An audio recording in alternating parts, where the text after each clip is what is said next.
और सबसे पहले बात ब्रिक्स सम्मेलन में प्रधानमंत्री नरेंद्र मोदी और शी जिनपिंग की मुलाकात की। प्रधानमंत्री नरेंद्र मोदी और चीन के राष्ट्रपति की रूस के कजान में मुलाकात हुई और इस मुलाकात पर पूरी देश और दुनिया की निगाहें लगी रहीं। दोनों नेताओं ने द्विपक्षीय सहयोग से जुड़े मुद्दों पर विस्तार से चर्चा की। प्रधानमंत्री ने आपसी विश्वास, सम्मान और संवेदनशीलता को द्विपक्षीय संबंधों का मार्गदर्शक मंत्र बताया।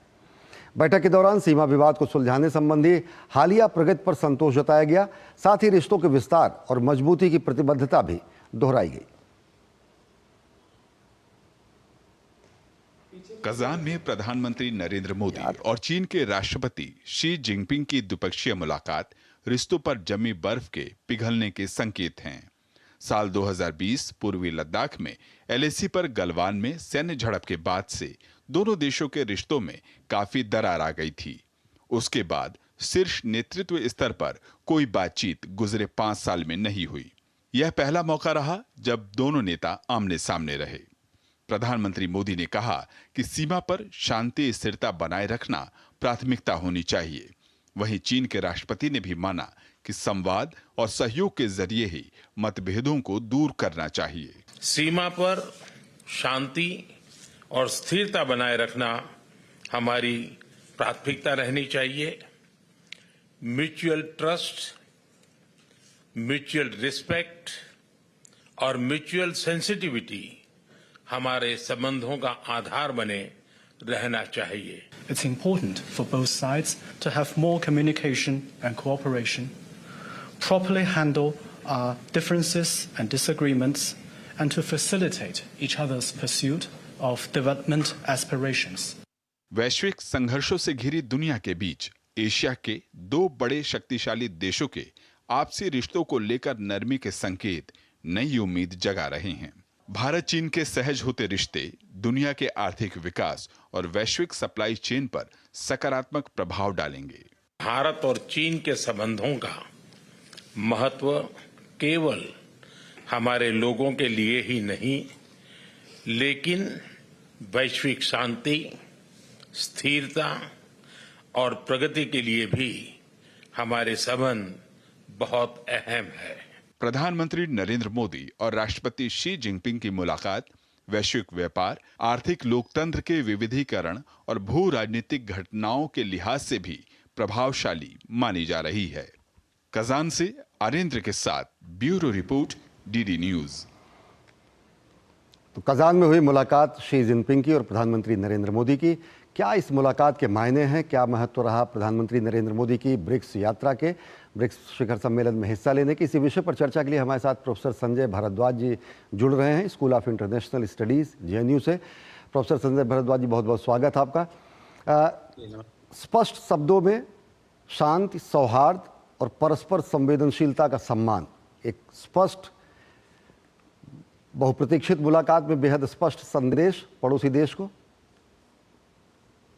निश्चित रूप से देखिए, अगर भारत और चीन के रिश्तों को हम देखते तो हमने पिछले 3 दशक से काफ़ी संबंधों को सुधारने का प्रयास किया, लेकिन ये बात मान के चलिए कि 2017-18 से जब से गलवान डोकलाम हुआ और खासकर 2020 के बाद से भारत और चीन के संबंधों में कड़वाहट आ गई और चीन की जो अपनी एम्बिशियस पॉलिसी थी, जो रिविजनिस्ट अप्रोच थी, वो भारत और चीन के रिश्तों में एक रोड़ा बन गई। और ये जो एम्बिशंस था उसमें बॉर्डर पे जो हम एक पॉलिसी रखी हुई थी कि हम बॉर्डर पे शांतिपूर्ण और सौहार्द रखेंगे और स्टेटस को मेंटेन रखेंगे, उसका उल्लंघन चीन ने किया और भारत की तरफ बढ़ना शुरुआत किया। लेकिन और ये बात पिछले ब्रिक्स समिट तक साफ साफ नजर आ रही थी कि दोनों के बीच में कोई सामंजस्य नहीं, लेकिन ये 1 साल में काफी परिवर्तन हुआ। उसके मुझे लगता है 2-3 कारण महत्वपूर्ण है।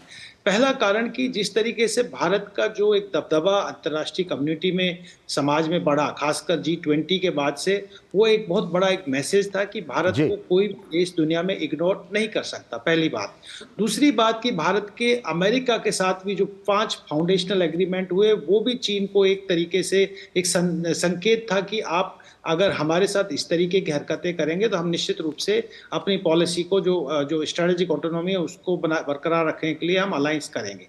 तीसरा जो महत्वपूर्ण बात है कि चीन ये भी समझ गया, चीन में आंतरिक जो क्राइसिस चल रहे हैं, इकोनॉमिक क्राइसिस चल रहे हैं और जो हाउसिंग प्रॉब्लम्स चल रही है उसको वो और उनका इकोनॉमी नीचे जा रहा है, तो वो ये समझते हैं कि भारत एक इमर्जिंग मिडिल क्लास मार्केट है। भारत ही नहीं, पूरे दक्षिणी एशिया एक इमर्जिंग मिडिल क्लास मार्केट है। 1.6 बिलियन पीपल वहाँ पे है, तो इसमें अगर एक्सेस चाहिए तो भारत के साथ आपको संबंधों को मजबूत करना पड़ेगा। और जो चौथा सबसे महत्वपूर्ण पक्ष मुझे लगता है कि दोनों देशों के बीच में जो हुआ है, जो एक डायलॉग खुला है और एक शांति और सौहार्द की बात हुई है, उसमें मुझे लगता है कि व्लादिमीर पुतिन का बहुत बड़ा अहम रोल है, क्योंकि पुतिन ये देख रहा है कि एक अल्टरनेटिव, एक नॉन वेस्ट एक डिस्कोर्स क्रिएट किया जाए, एक इस तरीके का एक मंच क्रिएट किया जाए कि वेस्ट का जो अपना प्रभुत्व है एशिया में उसको कैसे नियंत्रित रखा जाए, उसको संतुलित रखा जाए, और जो वेस्ट का जिस तरीके से रशिया के खिलाफ एक लामबंदी हो रहा है नाटो और यूक्रेन वॉर में, उसको बैलेंस किया जाए। तो मुझे लगता है पुतिन ये इन बातों को देखते हुए और इस बात को सबको देखते हुए चीन को एक अपनी पॉलिसी में परिवर्तन करना पड़ा और भारत की तरफ एक सौहार्द का हाथ बढ़ाया। सौहार्द का हाथ बढ़ाया, जो कि दिखा भी ब्रिक्स से ठीक पहले जो है पेट्रोलियम संबंधी जो दोनों देशों के बीच समझौता भी हुआ। किस रूप में देखते हैं आगे की राह, क्योंकि दोनों तरफ से स्पेशल रिप्रेजेंटेटिव यहाँ के एनएसए वहाँ के एनएसए से लगातार बातचीत करेंगे। जो लंबे समय से लंबित मुद्दे हैं एक्सपेडाइट वे से हल होने की उम्मीद दिखती?